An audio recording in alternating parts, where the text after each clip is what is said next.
If there's two forces in America right now that a lot of us really don't like, it's the media and the government. This guy worked for both for 30 years, but he's got some tremendous insight. We'll get right into our interview with Hanson Quickel right after this. Warning, applying these principles may change your life. People will look at you differently. You'll walk straighter, live bolder, and find out who you are. This is the Manlihood Mancast. Here's your host, Josh Hatcher.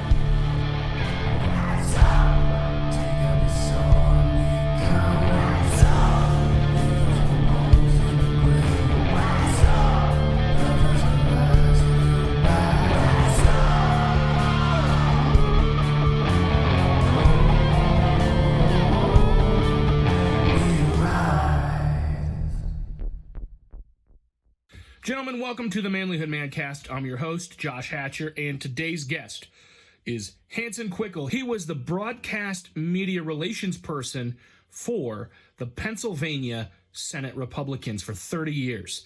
And in that time, he learned a lot about the way the system works, a lot about what goes on behind the scenes with these politicians, and how it gets translated to the media. He's got a lot of thoughts on what's happening today and how things were different 20 and 30 years ago. We look forward to this interview. We're going to get right into it in just a minute, but before we do, let me invite you to the Manlihood Man Cave, which is our private group on Facebook. It's a place where you can interact with men who want to be better men, who want to grow and learn and level up. And I encourage you to join that community on Facebook because I want you to join in with a brotherhood who wants to build you up. So please send a request. You have a couple questions to answer. We'll look at your request as it comes through, and we'll approve it. And you'll have the opportunity to introduce yourself and get to know the guys in the group.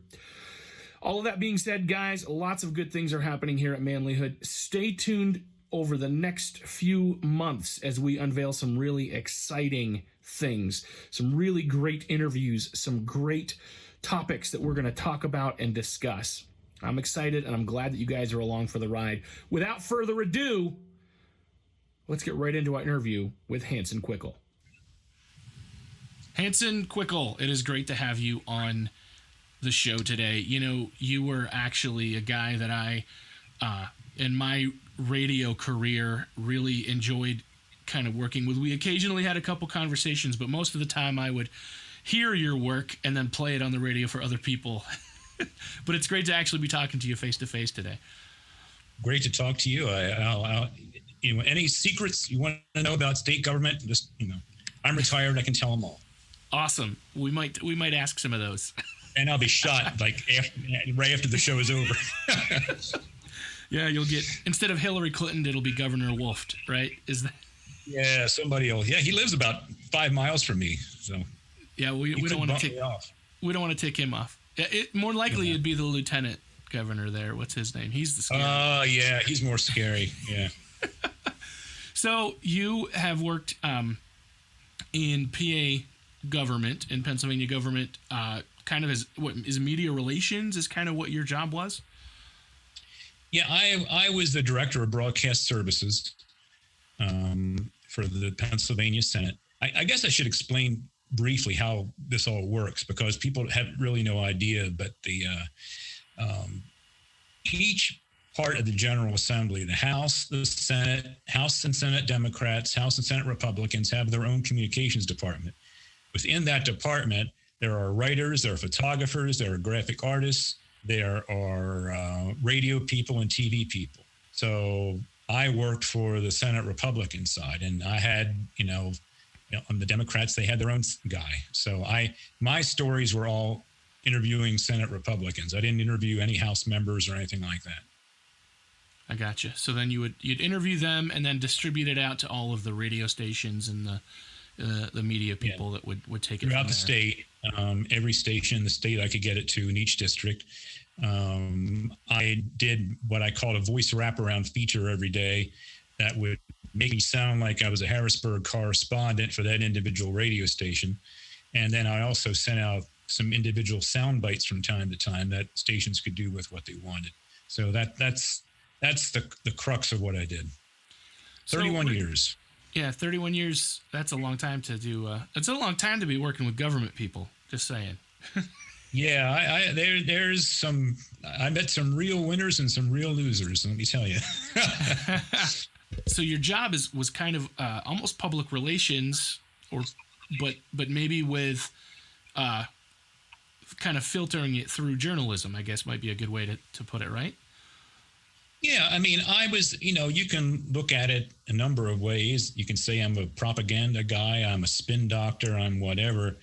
But I knew that if I recorded a feature for a radio station news department and made it sound slanted, where I would really slam on a Democrat member or a Democrat governor, that the station wouldn't want to use it because it would be too politically biased. I really tried to play it down the middle as much as I could, where I would simply talk to the senator about what their bill would do, and that was it. I mean, I didn't give a big speech about how the Democrats are screwing things up or blah blah blah. I didn't do any of that because nobody would want it. So it was I really tried to. Now I had stations that wouldn't take my features because they thought I was biased, and I guess I was. But I really tried to play it down the middle and just target. I mean, my main job, it was two things. I'm trying to get a story out to radio stations that don't have Harrisburg correspondents. Some stations when I started did. They had their own people in the Capitol, but smaller stations around the state didn't. So it sounded as if I was there a guy working in the Capitol, but I'm also at the same time trying to get the member of the Senate reelected as well.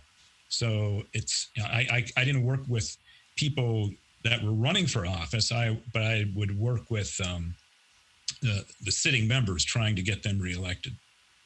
Yeah. So through name recognition, basically. Right. Yeah. You're communicating. I mean, there's also a little bit of, sure, I can see where somebody who has a bug up their rear might view it as propaganda, but really what you're doing is you're taking important information that the people in your party that you are communicating for, and you're communicating it out to the community. I mean, so I think that having that, trying to not make it too biased was important. And the thought that someone would think you were biased makes me laugh, because I know how biased every newsroom that I ever worked in was, and every newsroom in every radio station, you had people on both sides that were kind of receiving it, but there were a lot of people who already had bias, and I think that's something that even today, and it's funny because if I look back on, the 90s and the 2000s when I was, corresponding with you, or if I look at and I try to compare it to the world that we're in now, it's almost like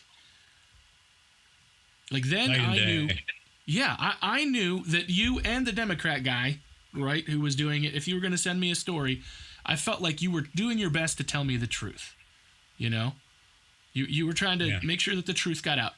Could there have been a spin, or were you, sure, you were trying to make your guy look good, but you weren't trying to lie, You weren't trying to cover things up. And now, man, it's just, sometimes I just wonder, what can you even believe anymore?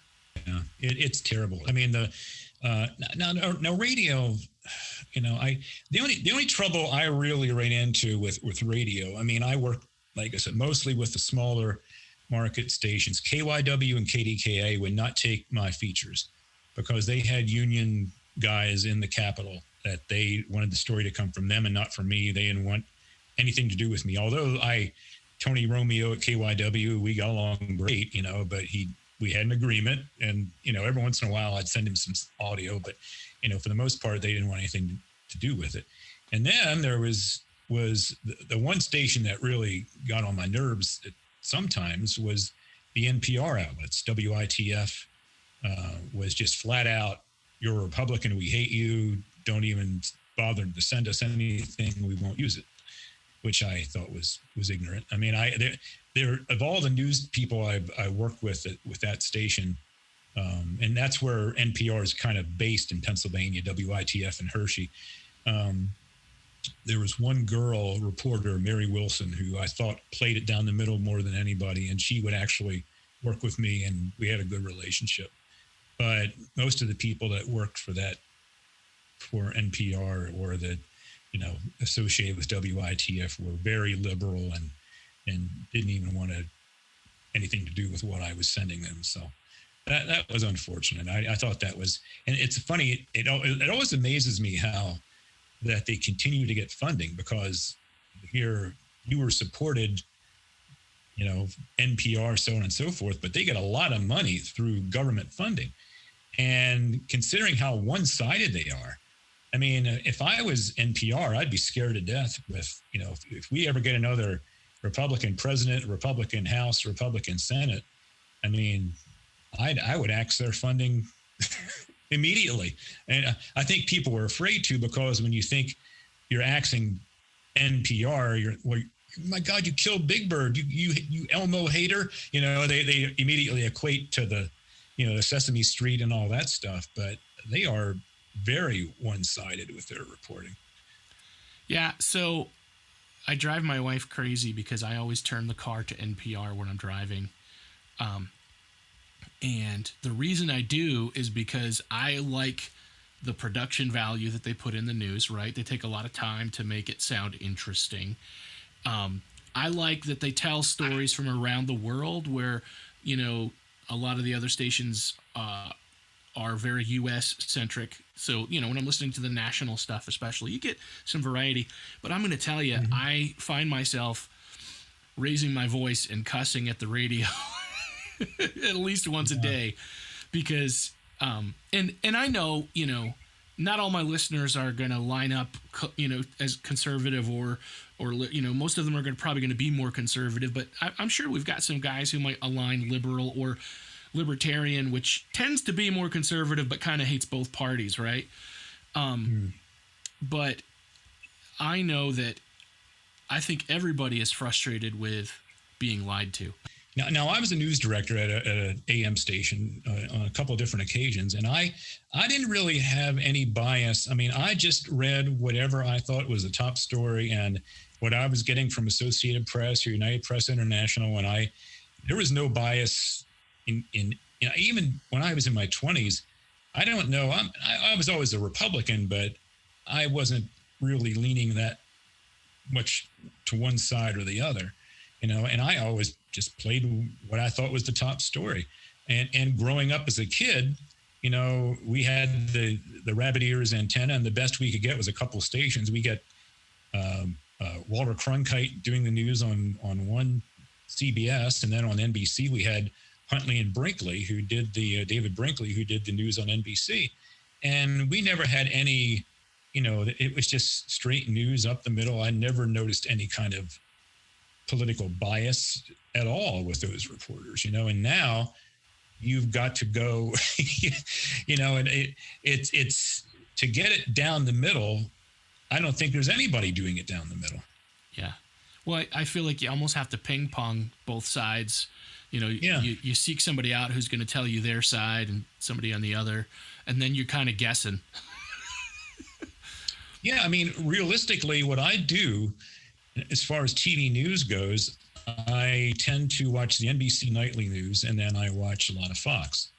Now, the weird thing is, you would think that me being a Senate Republican radio reporter for most of my life, I would have watched Fox News and Tucker Carlson and all that stuff. I didn't until like a year ago. I mean, until I'd say when COVID started, I started watching Fox, because as you may have seen in my Facebook post, I'm pretty adamant about medical tyranny, and I was just not seeing it. I mean, I couldn't believe nobody was asking Fauci the hard questions on NBC, CBS, or ABC. I'm like, for God's sakes, your reporters, ask the hard questions. And the only people that were doing it was Fox. So, or putting doctors on the air that were being blacklisted or taken off Twitter or losing their careers over this. If you disagree with Fauci, your career is over. And I just couldn't believe that the networks were letting him get away with this or letting this happen. So I started watching Fox more because of that, and that's kind of where I am today. I watch a little of both. I try to watch a little. I don't watch a whole lot of ABC or CBS. I try to watch the NBC nightly news from time to time, and then I watch a lot of the Fox shows in the evening. But I try to get both sides. I think what's happened in the past 8 years, I would say, is that wasn't happening when I was a kid, was the name calling, the direct lack of respect that the station has for, like that Fox has no respect for, CNN. They call each other names, they insult each other. And it's like, I worked with the Senate Democrat communications people. We got along great. Our TV people all got along great. We were all working we all got along, and there was never any, just meanness that's going on today with the media. Well, I think even the congressmen and the the senators, I think they even mostly got along with people, even though they disagreed with them on the floor. I mean, I think even today, I think it's starting to get more vitriolic, but I think that, people can work together, but there's something that's happened, like you said, 8 years, I think, maybe even a little longer, but especially that time frame, man, things have really shifted, and I don't know, I think it's disheartening. It is. I mean, and unfortunately, I say I'm a Republican, but the name calling all started with Trump.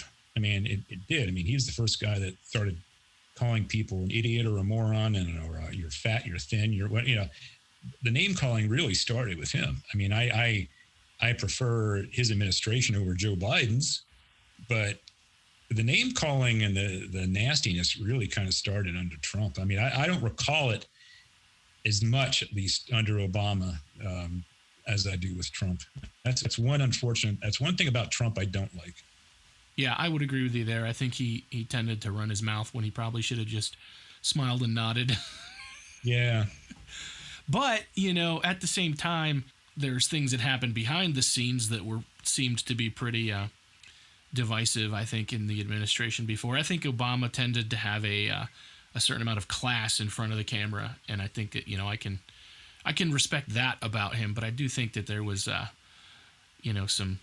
some pretty shady stuff happening behind the scenes. So I will say this, you may know more about that than I do, because up until recently, I mean, when I was working for the state Senate, my whole focus was on state Pennsylvania politics. So if people ask me a question about what was going on in the world, what's happening in the Ukraine, I have no idea, because I wasn't watching it at that point. Right. Well, when I was doing local journalism too, that was kind of where I was at. I'd hear the news every, for 4 minutes once an hour. But when you're focused on, this is what I'm paying attention to the Senate here, and I can understand that. What I mean, 8 hours a day of, if you're doing that job for 8 hours a day and you're trying to keep track of, I mean, I could give you a bill number a lot of times on different, it's like, oh, that's Senate bill so-and-so, and that's so-and-so's bill, and to get that wrapped up in it, and then to go home and watch even more news. Nah, I didn't want anything. I just wanted to go home and watch, Mr. Ed or whatever. I didn't want any part of any more, but now I have more time on my hands and I can watch some of this stuff. So maybe I'm wrong. Maybe it was happening. The name calling was going on prior to Trump, but it just seemed like it happened more in the past in that administration, where it really started to get nasty. Well, and I think it definitely didn't help the dividedness that we have. No. I think that's definitely something that has just continued to grow and makes it very difficult, So, in your time as what was the official title? The Director of Broadcast Services. Everybody called me Radio Guy. Better, probably.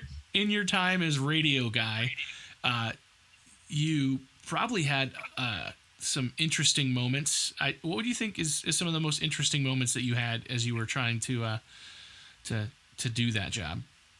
Serious moments. I remember one time I got chewed out on the Senate floor for something. That was by a senator who was just a horrible human being. We had some people that's the unfortunate thing is, when you work with these people, 75% of them are nice guys. And then there are some that are just absolute morons, and they just will he'd like to step on the little guy, and you can't say anything about it. You just say, yes, sir. And thank you, sir. I'll have another, what people don't realize is I think that some of these guys are, there are a few that really aren't that bright, and you wonder how they ever got elected in the first place. And there are others that are very, very intelligent, and you really enjoy, having conversations with them. But you can tell that in a lot of cases when a member gets elected, when they first come into office, they're a lot nicer than they are as years pass, because as eventually they all get told how wonderful they are. Oh, yes, Senator. Yes, you're a wonderful Senator. And their head keeps getting bigger and bigger and bigger. And soon, you call them for an interview and they don't have time for you anymore. They're meeting with this guy or that guy.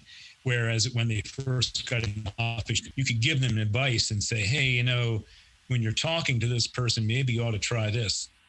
And you could see a change in them. The longer they stuck around, that the head swell a little bit. So the idea of term limits, does that sound like a good idea to you based on that? I don't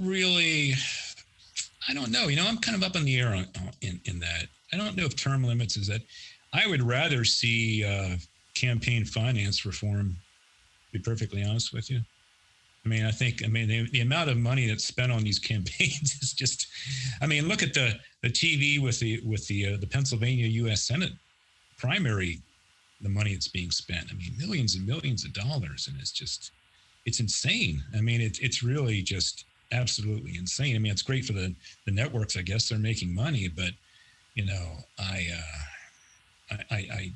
think it's really out of hand. Term limits, I've never really had an opinion on that much. The problem with a term limit is that it takes a while for you to get your feet wet. And the senators that run, or representatives that run on term limits, they think it's a good idea when they run, and then they realize that for them to get a good committee assignment, it takes years, and to build a consensus among your fellow lawmakers. So in that regard, I'm kind of against it, just because I think it takes time for them to get their feet wet, and especially for a representative. I don't know who in their right mind would run for a state house or U.S. Congress seat when you're running all the time.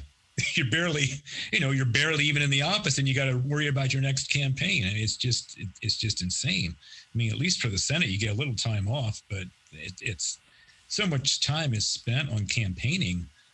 That it's really unfortunate. But so term limits now, I'm kind of I'm not really for term limits, I guess. You mentioned the idea of campaign finance reform. Do you find that so in state government, you've got a guy running for office, somebody comes along and helps to fund his campaign? Does it have an impact on how he represents things on the floor later, do you think? Probably. I think it's hard to, when you were being backed by, let's say you're getting money from Marcellus Shale, for instance. You're getting money from the Marcellus Shale industry. Well, are you going to vote against the interests of Marcellus Shale if they're paying for your campaigns? Probably not. So it definitely has an impact. It does. I think that pharmaceutical might seem like an interesting thing to kind of track right now over the past year, seeing the way that things have been playing out. I think that might be some of the interest that's been pushed along as well, maybe. Absolutely. I think that's why the networks, the NBCs and the CBSs are, they don't want to lose their money that they're getting from Pfizer or the other pharmaceutical companies. So they're not calling it up the middle, whereas I don't think Fox has any. Seems like most of their ads come from the MyPillow guy. He seems to be finding information all on his own. But I don't think they're. And if they did have any pharma ads, they would have pulled out by now, because probably after big pharma more, but with the major networks, and there's interest in China too. I mean, they don't want to make China angry because a lot of these companies have ties to China. So it's more than ever about money. It's just money, money, money, and it's unfortunate that so many people just believe everything they're told without having a sense of, well, wait a minute, that doesn't sound quite right. Maybe I should go to another source and find out if this is really true. And with what's happening with social media, with being unable to speak freely,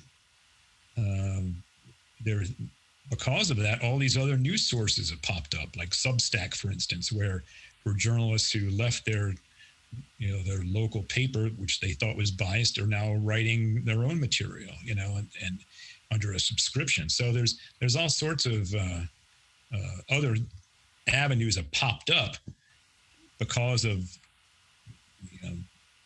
the bias, I suppose, of the what you call the liberal media. That kind of reminds me of something else that I think a lot about. So I'm a conspiracy theory enthusiast. Now, that doesn't mean I'm a conspiracy theory believer. It means I find them interesting, right? Mm-hmm. And so, that journalist in me will hear a conspiracy theory, and then I'm like, okay, where does this come from? Like, what was the thing that happened that made somebody believe this crazy conspiracy theory? And when you dig in and then you look, you sometimes can find a court document or a declassified document, or you can find, an old news story that was out there, and you can actually start to see, all right, this is where this came from. Like for an example that's been around a long time is, remember all the email forwards about the people that died after the Clintons, if they had association with the Clintons, and, so you go back and you can see like Vince Foster, died of suicide in his car, and the whole thing was suspicious. So people took the suspicion and then they turned it into a theory. I often start to wonder, like how many, some of these theories are ridiculous. The idea of, Joe Biden sacrificing babies in the basement of a pizza place, that's ridiculous, but I often wonder, like, what's the nugget of truth behind why this resonates with people, and I think that that's a dangerous thing with the journalism kind of going where it's going, where people are just starting a blog and putting it out there, because you can't argue with them. You can't really find the truth. It just amazes me how, even the White House press corps, when Biden did his 2-hour, press conference, there was areas where he wasn't asked, nobody even asked a question about the border or Afghanistan, there was areas or crime in cities, the press just avoided it completely. And it's incredible to me how the reporting has gone downhill. When I started in Harrisburg, we have what we call the media center, which is, I don't know if you've ever been to the Capitol Media Center, but it's like stadium seating almost, and then there's a stage, and the governor or senators would have it, and there would be reporters everywhere. And as years went by, fewer and fewer and fewer reporters showed up, but they would just boom, boom, boom, and ask questions of these guys, and there was no punches pulled. You if you had it on your mind, you asked the question. And I watch these Capitol or these White House press conferences now, and I'm thinking in my head, well, why don't you ask this? But they don't. I'm thinking that's. Even the whole. I'll give you an idea. The one thing that just confounds me more than anything else with COVID. You got Fauci on one side. I am science. Follow the science. Vaccines are the only thing that work. Got it. And then you got. Dr. Peter McCullough and other doctors on the other side that say, wait a minute, these treatments work. Why are you blocking? Why can't people get these treatments? Why, would you imagine the ratings if you had Fauci debate one of these frontline doctors on a network show for an hour? I mean, it would be colossal. Put him on Rogan. I just can't believe it. I mean, after 2 years of this, nobody's thought of this. It's like, why isn't this being done? It would answer so many questions for people. But obviously, I mean, they had a hearing at the Capitol the other day where doctors were talking about different treatments, and Fauci was invited and he didn't show up. And I'm sure that, if he did, he'd probably be embarrassed. But still, I would love to hear, why does everything that be so hush hush? Why can't, if Fauci's right that all these treatments, ivermectin and hydroxychloroquine, well, it's all hogwash. Well, then get up and tell the American people it's hogwash, and you give me some scientific data that proves it's hogwash. I can't understand for the life of me why we have to, this should have never, ever been a Democrat-Republican issue. I'm just flabbergasted by that. Well, I think that's what's happened, is that everybody is taken their position and dug their heels in the sand. And look, I mean, we know it's a real virus. I have friends that have died from having COVID, although, we could question whether they died from the COVID or the treatment they received in the hospital, or some of them didn't have any comorbidities that we knew of, but that's a factor as well. But it's a deadly virus, right? And so we have to approach it from that perspective. But the problem is, like, you feel like they're just not being forthcoming, because every minute, you've got one side or the other is lying,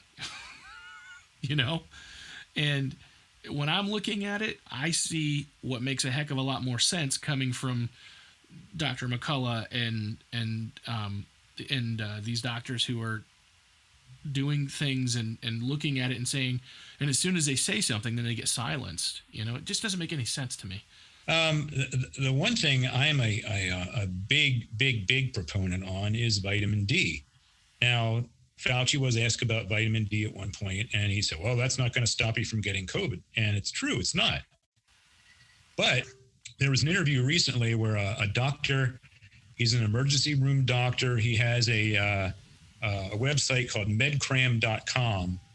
He's a very pro-vax doctor.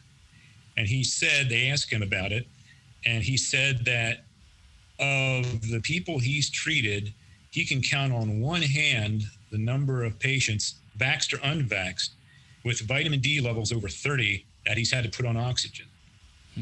And I had my vitamin D tested last year. It was 75. So I'm not afraid of it. I mean, I've never had it. I was exposed to it already. I didn't get it. Maybe I'll get it one day. I probably will. But I don't think it's going to kill me, because of when I hear that from a pro-vax doctor. But that's the kind of thing that people should know. That should be front page news. I mean, I read a press release from a college. I can't remember, it was University of, I'll just say Oklahoma. I'm making this up. It wasn't them, but they had a press release about how an over-the-counter nose spray they did research on that reduced the effectiveness of the virus, or and I was thinking, wow, that should be heard. Oh, why don't more people know about this? But it was never even made a newspaper or anything. So it's so frustrating when there are things out there that could help people that, I mean, millions of lives could have been saved, in my opinion, if treatments were, if you could discuss treatments openly. I mean, I think history will look very unkind on Dr. Anthony Fauci when this is all said and done. I agree. Like I said, that little bit of a conspiracy theory enthusiast in me often wonders, is there something else going on here? Because it doesn't make any sense. No, the dig your heels in the dirt and stick to this notion that the vaccine is going to solve all the problems when it's not. That just, it doesn't make any sense to me. There's got to be something else going on. Now, again, it's due to your immune system in the long term. That's, your immune system could be ravaged by this thing. I mean, there are doctors out there that initially said, if you get this shot, you've got 2 years to live. I mean, there's some really radical views against this. And now you're talking 3 or 4, you're getting, all these booster shots, and look at Israel. They have the worst problem of anybody, and they're the most vaxxed. So it's, there's something wrong. There's big holes in the theory that need to be addressed. And unfortunately, the networks just do not ask the hard questions of Dr. Fauci. So another thing that's really wrong is the fact that this man controls the funding that colleges get for scientific research. So do you think, and I'll give you an example of what happened here locally, where a local doctor was coming on one of the area radio stations, and he was giving updates on COVID. And he was very pro-vax all the way along. Everybody get your vaccine. And one day they asked him about booster shots, and he said, well, I don't know about that. It sounds like a way for, big pharma to make some extra money, blah, blah. He made some kind of remark like that, and that was the last you heard from him. He was he was not on the radio again. Now, he was associated with Penn State, and I'm sure somebody said, Doc, we're going to lose our funding if you speak up about this. So that was the end of that. He was never on the radio again. He still hasn't been. So that's another thing that's really wrong about all of this. Well, and I think it comes down to the idea of, they say trust the science. And that's a good concept. That's a good idea. The problem is what they want you to do is they want you to worship the science because, science should be allowed to be questioned. That's what science is, I don't know. And it's the same thing. We see the same thing with climate science, and we see the same thing with anything else. A scientist, when you talk to a real scientist who does scientific research, they will tell you, we don't really know anything about anything. Our job is to figure it out, and we figure out little glimpses, and then we do it again, and it's different and it changes. But by the time the scientists publish something in a journal and it gets into scientific journalists and then it gets to politicians, I don't know, we get something completely different. Well, personally, and here's what, this is kind of a shame about politics too, where, I remember years ago when Bob Casey was the governor of Pennsylvania, the old Bob Casey, not the U.S. Senator Bob Casey, but Bob Casey, the governor, where he was a pro-life Democrat. Now, how many times have you seen a pro-life Democrat? You don't see any pro-life Democrats anymore. They don't exist. And unfortunately, with politics these days, it's like everybody's got a side to be on. Like I'm a Republican. I do believe there's climate change going on.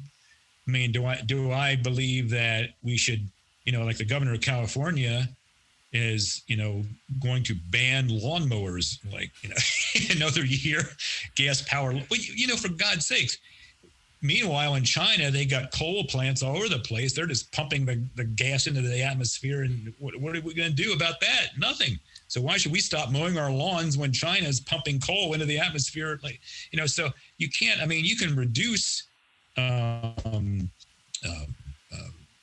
contaminants, but you still, if you want to go, if you just go with giant windmills all across the country, we're all going to freeze to death in the wintertime. You need some other forms of energy, and you can't, the fact that, ending the Keystone XL pipeline, I think that was Biden's, first mistake from day one. We can reduce our, damage to the atmosphere, but you can't just stop everything all at once and go to another form of energy. It doesn't work like that. So in that regard, it's hard to even, or gun control. You can, if I'm a Republican and I say, well, I don't think people should be allowed to carry AK-47s, but I'm okay if they carry a rifle and a shotgun or a revolver, then I'm not going to be looked at very highly in the Republican Party. I'm not going to get any money from the National Rifle Association or anybody else for that matter. Or my party won't look very highly upon me. So there are certain issues where it's tough to be, you have to be on one side or the other. And I think we could use a few moderate Democrats and a few moderate Republicans, Well, when I talk to real people, I know that's you having worked with people in Congress, you probably see more of the real side of them. But, when I talk to people on the street and you start talking about the actual issues, I live here in Bradford, Pennsylvania, and there's not a lot of Democrats here. But when you talk to a Democrat and you start talking about the issues, I'm talking to my friend who's a Democrat, and he's pro-gun, and he thinks that, he's very pro-Second Amendment. And then you start talking to him and you find out he's also pro-life, although he has a lot of compassion for the women in that situation and wants to see, see us have some better programs to help them in that situation, but he's pro-life. And then you start talking to him, and sooner or later you realize that all of the standard boilerplate platforms that the Democratic Party has, this guy doesn't agree with any of them, but he still identifies with the party. And I see the same thing with Republicans sometimes. I think I'm almost convinced that in most of the populace, we may have a lot of things we agree with on our party on, but I don't think any of us are truly 100% on one side of every issue. Yeah, I don't think that. I think the common man is. My dad was a Democrat, but he didn't vote Democratic all the time, and I don't know. I wish there were more, more moderate politicians, but unfortunately, they're because they want to get money. They need funding for their campaigns, which goes back to campaign finance reform. I think it's you have to please your backers, even if you maybe deep down in your heart don't agree with them. Yeah, I think that's part of the problem. That makes sense to me. By the way, since I started in the Senate doing communications, this is kind of interesting. The whole makeup of the state has changed so much. Where when I started, the Pittsburgh, Western Pennsylvania area was all Democrat. Where the eastern part of the state, the suburbs of Philadelphia, were all Republican. We even had a few seats in Philadelphia. And now it's completely changed where now if you're a steel worker, you're probably going to vote Republican. I think that the core Democrat base has really changed. So now you have Western Pennsylvania being almost all Republican, and Philadelphia in the suburbs has gone all Democrat. It's going to be interesting to see what happens with the next election. Maybe that's going to change. I think it's going to be a red wave big time across the country. I don't see how the Democrats get themselves out of this. You can't turn all this around on a dime. I think the Democratic Party is in big trouble right now. Yeah, I think so too. I think that a lot of the restrictive policies that were put through in the past 2 years in the state, at the state levels, at the federal levels, I think that it and obviously the most powerful and important, person is the head of the party, the president, and I think that he's kind of set himself up. His approval rating is the lowest it's ever been, so I think it's going to make a big shift. And like I said, I'm very conservative, and I'm registered as Republican myself, but I tend to look at it all and I'm like, man, can we get a couple extra parties in here? Yeah, you're right. There probably should be 3 or 4 of them. Yeah. And it all comes down to money. Yeah. And I get it. Some people are like, well, if you have 3 or 4, then you don't, when you all vote, then you might have somebody win with 26% of the vote, and so does a majority ever rule? And I think, I don't know. I think that's the problem, is that it's party based. I think, we're also aligned with the overarching thing that we don't deal with individual issues. I don't know. I mean, you can't have everything be referendum, but I don't know. It makes more sense. Well, I mean, I think, if not for, the people of Pennsylvania speaking up, Governor Wolf would love to be dictator Wolf. When he took over with emergency powers, he had no intention of giving them up. He would still be, overlord of Pennsylvania if the people didn't put a stop to it. So and he was shocked. That's what gets me, is he was shocked that the people didn't just fall into line. He didn't understand it. Yeah. I don't even know how he wound up the way I mean, it's so funny. He's like this Philadelphia liberal, yet he was raised like right up the road from me, where it's mostly a Republican area. I don't know how he got this way. I don't know what happened. I don't know what happened to the man. I don't know. Who knows? So, that kind of actually brings me to a couple questions that I kind of wanted to ask you. As you kind of got to the end of your career, you were, there during that first couple of years of COVID, kind of leading before you retired. What was that like in that position? What was it like in trying to cover all of that? Well, the funny thing was that we were building. I mean, it's so funny. The Democrats, to this day, are scared to death of COVID. I mean, they won't even come to work. I mean, you could walk by the Senate Democrat communications office and it's dark, and where we were all working, and we're like, what's wrong with these people? They're so terrified. They got their masks and double masks, and why does being a Democrat make you so afraid? It's crazy, but and like I said, to this day, their offices, a lot of them are dark. I mean, they work from home now. And it's hard to, I mean, if you're in the business of interviewing senators, how are you going to do that from home? I mean, it's not easy unless you set up some kind of home studio, which I didn't do.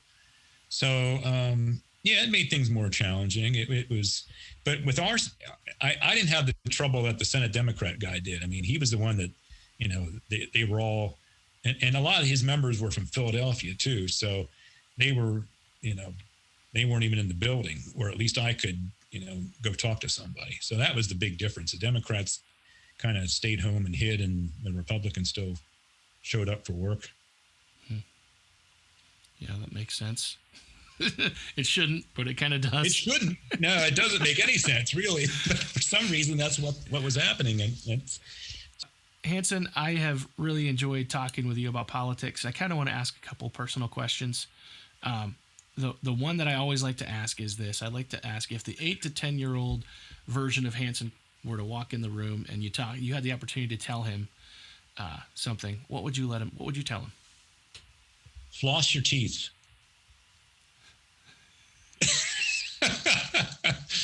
I'll tell you a story. I used to stay over at my grandma and grandpa's house when I was a kid, right? I was like, 6 years old, 8 years old. And next to their house was a general store, like an old-fashioned general store. And the one whole row was filled with candy, like just candy. And my grandma would give me money, and I'd go get candy. I'd just sit there and candy. I have had more dental problems in my life. I mean, you name it: root canals, replacement teeth, gum surgery, everything. If there's anything I could tell myself, this sounds ridiculous, I would say, for the God's sakes, man, floss your teeth, brush your teeth, but stop eating all that sugar. It was so much pain and so much money lost. I think of the thousands of dollars I cost my dad or in myself, just because I was too lazy to take better care of my teeth. So that has nothing to do with politics or anything else. But that is the one thing I would, if I could go back and, tell myself something when I was 8 years old, it would be, for God's sakes, Hanson, take care of your teeth. I think that's excellent advice to tell a young boy. So I think that's really cool. Well, luckily I was on radio, and I never had any desire to be on television. So I could, when I was on radio, my teeth were not good. And I got some fixed since then, that's what I would tell myself. So I had this, I don't know why it was, but I went my whole life without any cavities. And so I think I kind of slacked a little bit myself.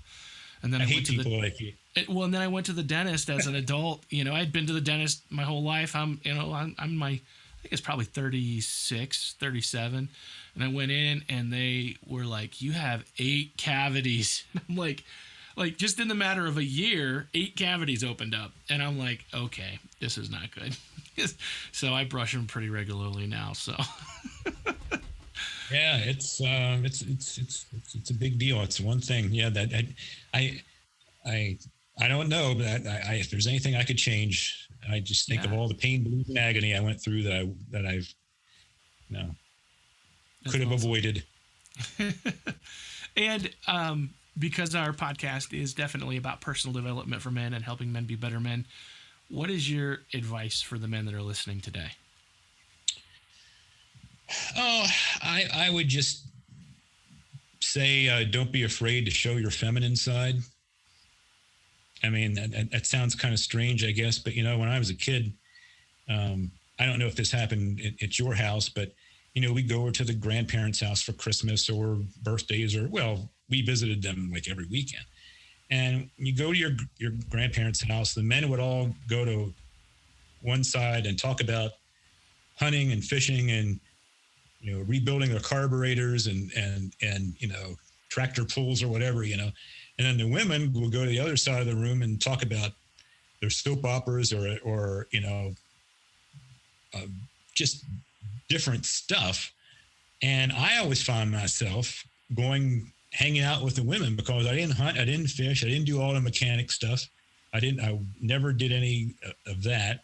So in a lot of the ways, I guess you could say, Hanson was a girly man because he didn't, do the stuff that's equated with being a manly man, doing the hammering nails and fixing stuff and so on and so forth. I just wasn't any good at it. I was lucky I graduated from high school. Just to get through metal and wood shop was just, it was awful.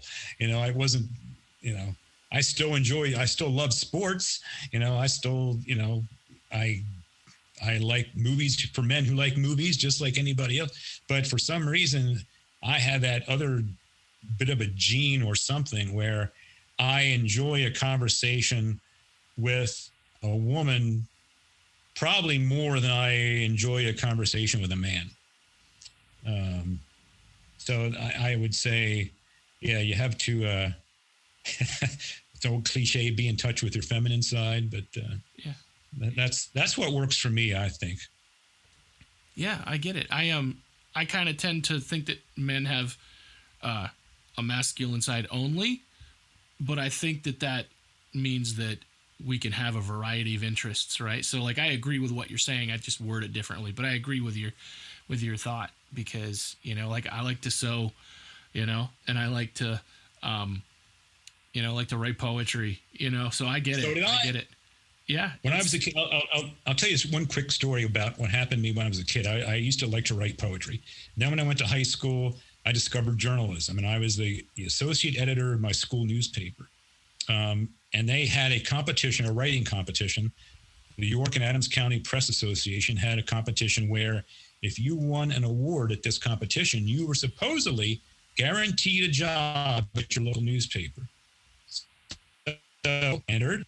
I won third prize for sports writing, and I call the newspaper and say, "Hey, I won. What's my job going to be?" And the guy goes, "Well, how fast can you type?" And I said, "Well, I don't know, maybe 25, 30 words a minute." He said, "Well, I'm sorry, but you can't work here unless you can type 50 words a minute." Click. He lied to me. Blatantly. So at that point in my life, I'm thinking, well, now what am I going to do? I all this time I'm going to be the Pulitzer Prize winning whatever, and now I know, but newspaper's going to hire me because I can't type fast enough. So that's when I had the whole career change and wound up going toward radio. So that it changed my whole life. If I could type a little faster, I probably would have never gotten into radio. I love it. That's a cool story. Yeah, it's crazy.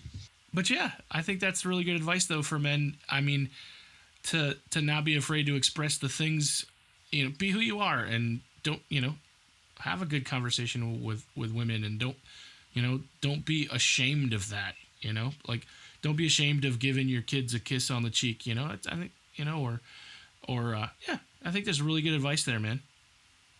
Yeah, I'm not afraid to tell you, the older I get, I cry at movies or cry. I mean, I can't, any hint of sadness in a movie now, I start crying. So it's like, I don't know what happened to me in the last few years, but I really become more weepy eyed than I've ever been before, like,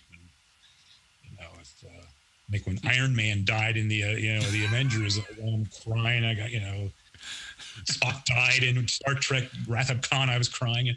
So I don't know. The older I get, the more weepy I get. I don't know what's going on there. It must be some kind of a male hormone thing. I don't know. Maybe it's just, I don't think it's a bad thing either, man. I think it's a good thing.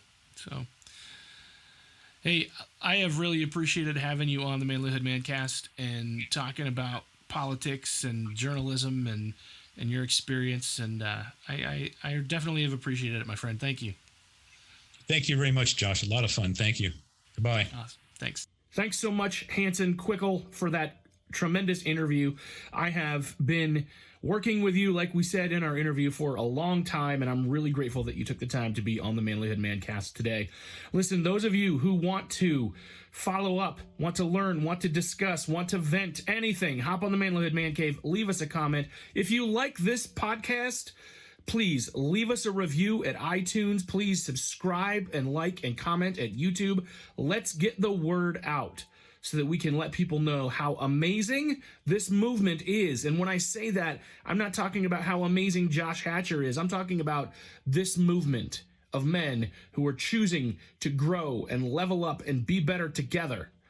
Let's spread the word about that. It's an exciting thing to be a part of. Listen, I love you guys. I care about you, and I'll see you next time. If you want to be a better man, check out our website, manlihood.com, for blogs, videos, and more from our Manlihood team. Men, you can also join our private Facebook group, Manlihood Man Cave, where you can meet up with a band of brothers who will challenge you and help you on your journey of manhood. This episode is produced by Hatcher Media for manlihood.com. Be sure to subscribe and leave us a review on iTunes, YouTube, or wherever you're listening to the show. Tune in again for more of the Manlihood Mancast.